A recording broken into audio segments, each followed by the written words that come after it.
Di balik reruntuhan yang kini bisu, pernah berdiri megah sebuah istana, tempat bersemayamnya kemuliaan terakhir Kesultanan Banten.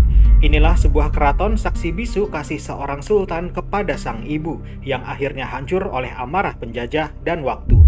Saat langkah saya menapaki tanah ini, saya seolah mendengar gema masa lalu. Suara derap kaki prajurit, lantunan doa, dan tangis perpisahan dari balik tembok yang telah retak.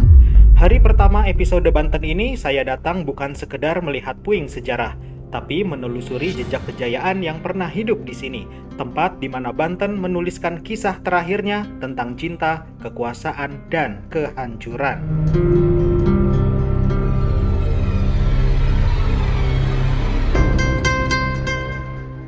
Boskah, untuk masuk ke Keraton Kaibon ini kalian nggak akan dikenakan biaya ya. Untuk jam bukanya biasa jam 8 atau jam 9 pagi dan tutupnya itu jam setengah 6 sore ya. Dan juga untuk nama Kaibon itu diambil dari kata ibu. Keraton Kaibon ini dipersembahkan oleh Sultan Banten pada saat itu untuk sang ibu. Ya wajar sih Sultan gitu. Kalau saya yang bikin ini untuk ibu saya, kayaknya saya belum sanggup deh. Keraton yang berdiri tahun 1815 dan seluas 4 hektar ini dibangun Sultan Syafriuddin untuk Ratu Aisyah, ibu dari Sultan Syafriuddin. Tunggu dulu, meskipun begitu ada dua versi tentang sejarah keraton ini berdiri. Yang saya sebut tadi adalah versi pertama.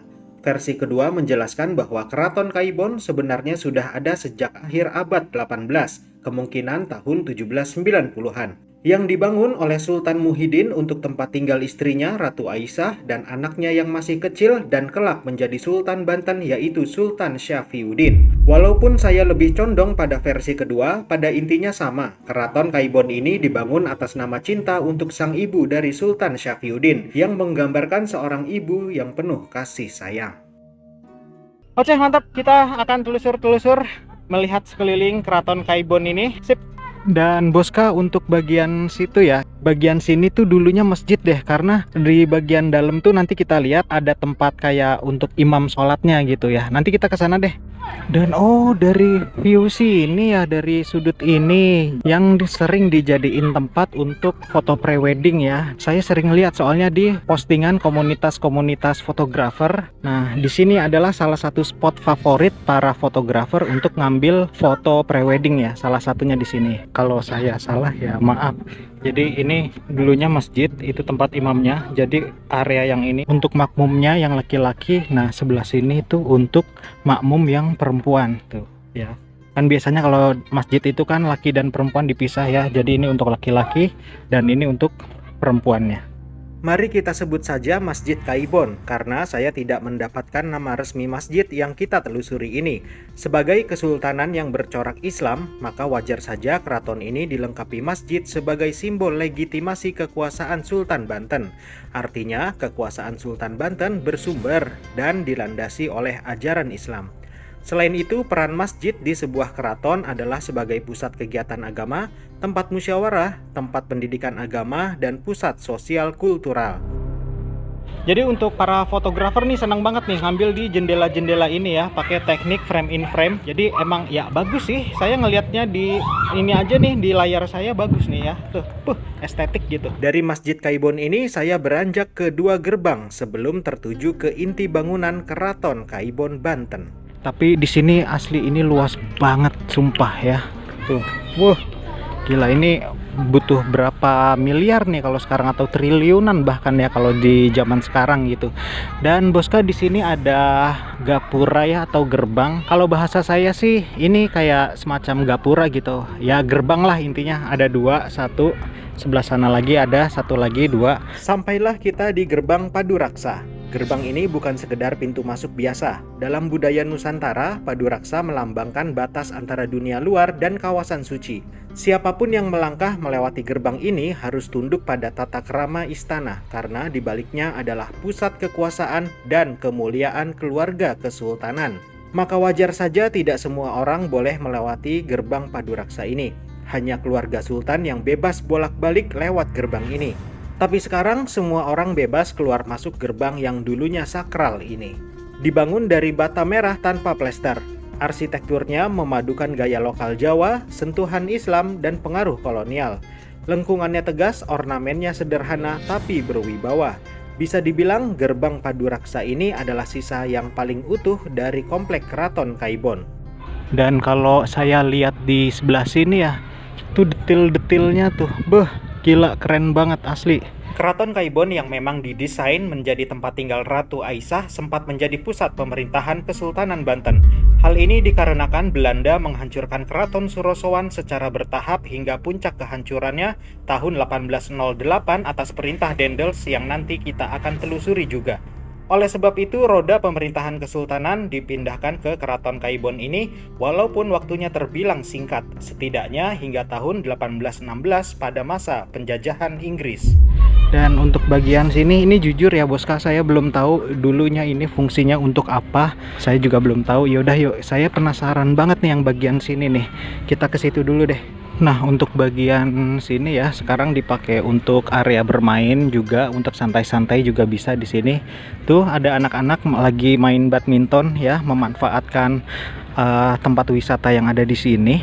Nah, nih kelihatan nih di kotak persegi ini ada dulunya semacam menyerupai kolam ya, atau dulunya ya mungkin ini untuk pemandian sih.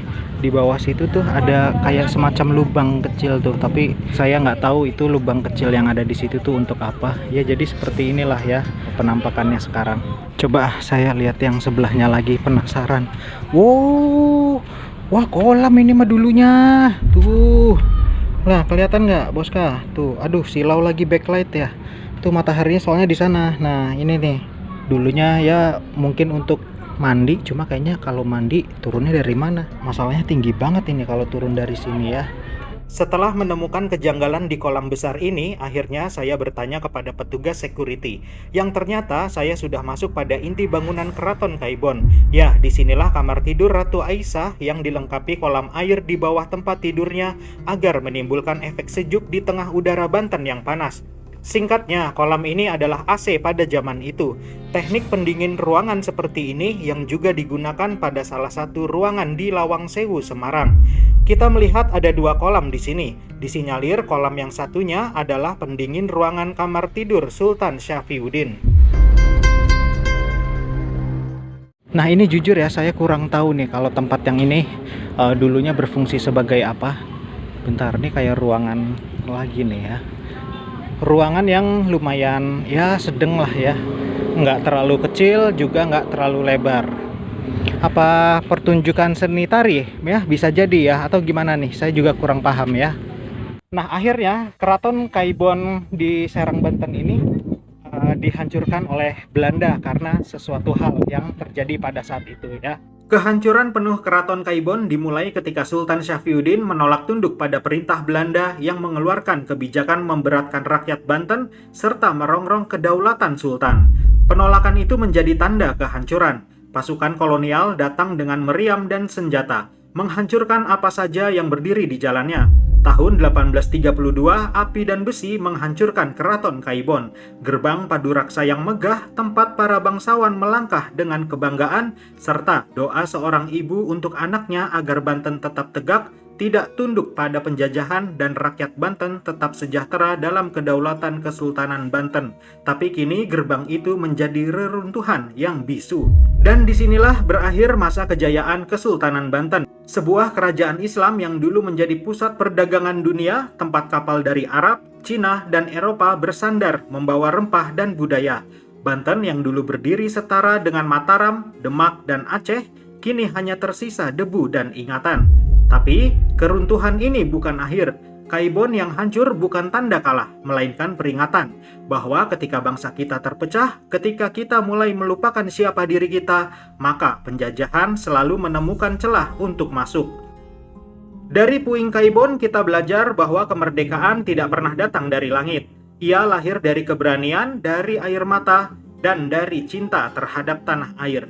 Ratu Aisyah mungkin telah tiada, Sultan Syafriuddin telah lama pergi, tapi semangat mereka masih hidup di setiap jiwa yang mencintai Indonesia. Kita yang hari ini berjalan di atas tanah yang dulu mereka pertahankan, kita yang hidup dalam kebebasan hasil perjuangan para pendahulu, tidak boleh sekedar menjadi penonton sejarah.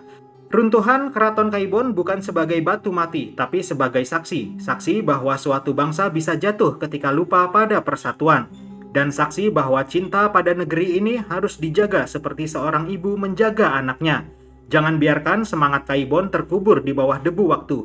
Jangan biarkan nasionalisme hanya menjadi kata yang diucapkan di upacara, tapi tak dihayati dalam kehidupan. Suatu hari nanti ketika Boska kembali ke tempat ini dan berdiri di antara reruntuhan Kaibon, ingatlah, disinilah darah dan air mata pernah tumpah demi kehormatan suatu bangsa.